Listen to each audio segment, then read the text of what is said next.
And the significance of closing the gold window was that now the US dollar was a fiat currency, which means they could print money as they will, and that the value is based on the confidence the global economy put into it. It was literally psychology. So what Lewis Powell was talking about is we are losing control. We want to run things. We are the power elite, and we can't run things if people have the time and the energy and the independence to actually vote, to actually educate themselves, to actually protest and make demands, that we find ourselves having no other choice.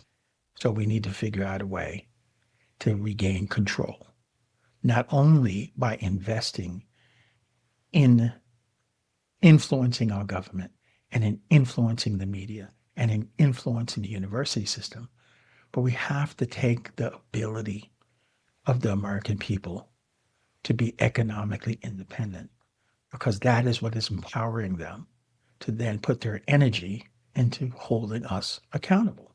Then the corporations were allowed to do what Citizens United ultimately allowed them to do, which is to spend unlimited amounts of money on supporting political campaigns. This completed the process of them buying our government. That was it.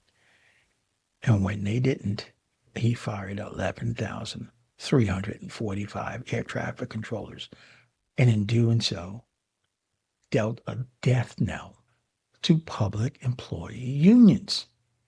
If even the law doesn't protect them, it was all about emasculating American labor, emasculating the working class. You got to give them a story. It must be those Mexicans. It must be those black people who are now equal. It must be the women who are now in the workforce. You have to come up with a narrative, and that narrative needs to be coordinated. And it's much easier to coordinate it when the ownership of the media is consolidated in a few hands. Jon Stewart made a career on exposing the consolidation of the media. Because one of the normal from The Daily Show was Jon Stewart would show news broadcasts from around the country where they're covering a story and they're literally saying the exact same thing. And he would do this over and over. And it was funny every time, because what the devil is Bob in Schenectady saying the same thing that Sally in Akron is saying the same thing that Jim over in San Diego said. Yeah, it's ridiculous. It is manipulation in full sight. But if you don't live in all those places, you don't know that they're all saying the same thing. And it takes a genius like Jon Stewart to point that out.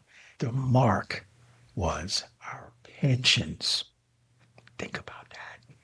What Wall Street was going after is our pensions. Lehman Brothers didn't know. And Lehman Brothers is one of the most established, smartest banks on the street. They were the number one competitor to Goldman Sachs. Yeah. They didn't know about the con. How I know they didn't know is because they didn't do anything to protect themselves. They didn't do anything to prepare what would happen when the music stopped and they could not get rid of their securities. And now they were holding hundreds of billions of dollars worth of junk. And so this is why they went bankrupt. The whole point of the financial crash, this is extreme wealth going after our retirement savings, our pensions. They targeted our pensions and they got them. Goldman got to receive $15.8 billion, 100% of the counterparties, and paid out the highest bonuses in their company's history, while we were bleeding out in the street. 30% of all small businesses in America failed and never reopened. Extreme wealth has successfully broken the back of shared prosperity while simultaneously avoiding the economic depression by establishing public policies that privatized profits and imposed most of the losses on us, the American people. The severe wealth and income inequality in the United States It's not because the extreme wealth is that much better than us. They're not. They're just more willing to cheat. They're more willing to rig the system. They're more willing to just print money for their own benefit and leave us out to dry. MAGA, MAHA, progressives, liberals, social democrats, all of us, the 90%, the 99%, we need to unite and reclaim our country back.